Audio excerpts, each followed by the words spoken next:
सभी को नमस्ते प्रणाम। मैं हूं निशा सिंह। कैसे हैं आप लोग? और मैं कुछ गाऊंगी, आप लोग कमेंट करके बताइएगा कैसा लगा। ठीक है, वैसे मुखड़ा ही गाऊंगी, बस आप लोग कमेंट करके बताइएगा कैसा लगा।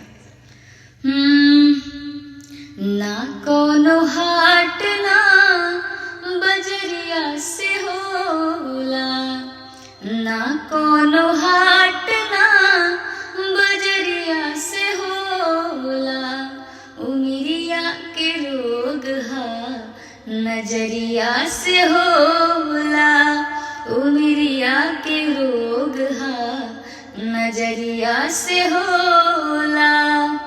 अरे समझे न पानी तहार असली इरादा, रूपवा के जाल में धरा गई दादा। हाँ, समझे न पानी तहार असली इरादा, रूपवा के जाल में धरा गई दादा। केहू के रोआवल बहुत बात नहीं खे, केहू के रोआवल बहुत बात नहीं खे, रोआ के हंसावल बहुत बात होला, सनहिया लगावल बहुत बात नहीं खे, सनहिया निभावल बहुत बात होला। कि अरे जाए पिया जवानी हमर जराइए गइला ना, अरे जाए पिया जवानी हमर जराइए गइला ना।